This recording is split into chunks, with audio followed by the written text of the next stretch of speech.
So David, talk to us about your approach, because I feel like sometimes people have this like idea of what a personal trainer is, or what a fitness coach is, or what, a nutritional coach is. And so they sometimes think of like people standing over them with a whistle, just screaming, Yep. Talk about that, because there is a lot of illusions and a lot of misconceptions. Yeah, that I've always found that's like very flashy TV training. And it's actually, surprisingly enough, not very effective. What I try and do is I try and get to know the person, I try and get to know the client, and I try and approach it from your personal perspective. I mean, if you feel comfortable doing it, then you're going to be 10 times more successful. If you feel uncomfortable, I mean, that's a gym. If you've never been in a gym before, it's already uncomfortable. It's already a very intimidating experience. You're going to expect to see some guy in a singlet and some girl in a sports bra, and people that are way outside of your fitness profession, and they're looking good, and you're not going to be noticed, or if you are noticed, you're going to be judged. And that's really not true. A lot of people in there, especially the ones that have been doing it for a long time, want to see someone better themselves every single time, whether you're starting at the bottom, halfway up, or all the way at the top. They always want to help.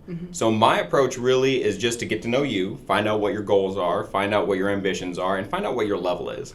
Sometimes people have, I just want to take one step, and I'll be happy with that. I just want to lose 5 pounds, and I just want to, like they say, I want to brush my teeth without my belly shaking. I've heard that one before, and that one cracks me up every single time. Yeah. But some people, they want a six-pack, they want bigger arms, so it really is, no approach is the same way. Some people take that tough love. Some people need, a gentle guiding hand. And you're not going to find that out without actually knowing the person. So I think, though, one of the things that I think about with you, and knowing my background with you from the gym and whatnot, being in your position, you're giving constantly to people. You're pushing, you're coaching, you're a cheerleader in so many ways, because they sometimes get to that point where they're at the lowest lows, and they may walk in and then maybe mentally are not there.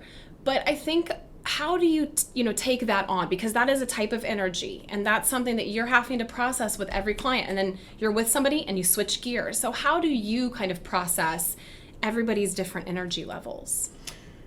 That is a definitely a tough one. It really does, I guess, depend on the person.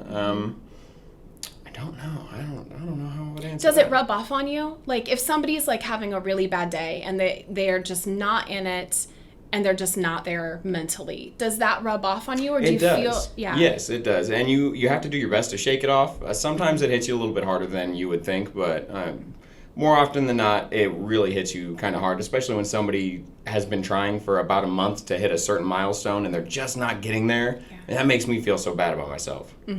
Well, and I think another thing that I think about is you become really close with people. Yes. It's not, I think that's probably part of the reason that it weighs heavily, because it's not just a random person that you're like, the minute they leave, it's not like you just shut off instantaneously. Right. Yeah. Oh, yeah, you take it home with you. Yeah. And I feel like in a lot of ways, it's no different than, like a counseling session. Yes. For that person, this is a form of counseling. This is a form of, self-help, to be able to come in there and step foot and decide, today I'm going to make a choice. And every day that they continue to show up, they keep making that choice. Yeah, it's actually funny that you talk about that, because I've always been a firm believer that self-confidence has nothing to do with your body. It has a lot to do with how you perceive yourself. And the body's dysmorphia is a common thing where, as they say, you look in a mirror and you see something completely different than what's actually there. You see somebody that you want to see. And more often than not, we want to see ourselves as worse than what we are. And that's a terrible thing whenever you think about something like that. So it's not really about working the body. It's about working the way you feel about yourself.